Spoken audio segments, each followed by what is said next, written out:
Hello बच्चों, आपका हिंदी यात्रा .com में एक बार से फिर स्वागत है। हमने पिछली कक्षा में विशेषण की परिभाषा के बारे में और उनके प्रकार के बारे में जाना। अब हम उनके प्रकार को एक एक करके समझेंगे। तो विशेषण के 4 प्रकार होते हैं: गुणवाचक विशेषण, संख्यावाचक विशेषण, परिमाणवाचक विशेषण और सार्वनामिक विशेषण। सबसे पहले है गुणवाचक विशेषण।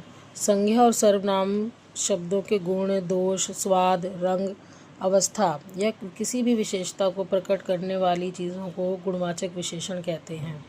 जिसमें भी आपके गुण आ सकता है, दोष आ सकता है, रंग है, कोई काला है, पीला है, हरा है, गुलाबी है, किसी की शेप कैसी है, आकार, ठीक है, स्वाद, टेस्ट कैसा है, डायरेक्शन इसी में आ सकती है, और कौन से स्थान पर है, भारत में है, भारत के बाहर है। कालबोधक मतलब समय के अकॉर्डिंग, दिन में हो रहा है, महीने में हो रहा है, किस पक्ष में हो रहा है, तो ये सब उसकी गुण की विशेषता आ जाएगी, जिसे हम गुणवाचक विशेषण कहते हैं। इसी प्रकार से दूसरा है संख्यावाचक विशेषण। जिन विशेषणों में संज्ञा और सर्वनाम में संख्या का बोध हो, मतलब नंबर आ रहे हों, तो उसे संख्यावाचक विशेषण कहते हैं, जो कि नाम से ही स्पष्ट हो रहा है। दीक्षा 7वीं कक्षा में पढ़ती है, ठीक है, कौन सी कक्षा में पढ़ती है? 7वीं, तो नंबर आ रहा है, ठीक है, तो ये क्या हो गया? संख्यावाचक विशेषण हुआ।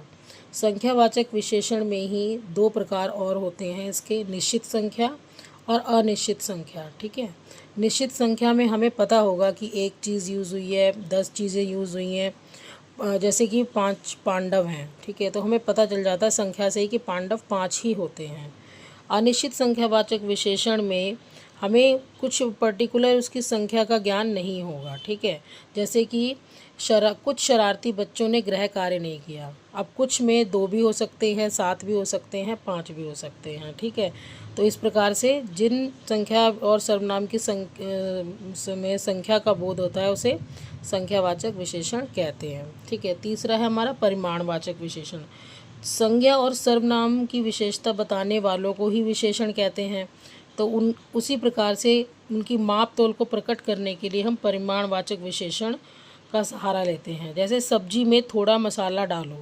अब मसाला जो है थोड़ा है, ठीक है, लेकिन वो क्या है? आपका परिमाणवाचक है, ठीक है। 2 मीटर रस्सी लाना। इस उदाहरण में आप देख रहे हैं कि 2 मीटर, मीटर क्या है? एक इकाई है कपड़े को नापने की, लंबाई को नापने की, ठीक है। तो यूनिट जिसमें आएगी, लंबाई का मापन आएगा, तो वो सब क्या होंगे? परिमाणवाचक विशेषण होंगे। इसमें भी आपके 2 प्रकार आते हैं, एक निश्चित परिमाणवाचक विशेषण और उसका अगला है अनिश्चित परिमाण विशेषण।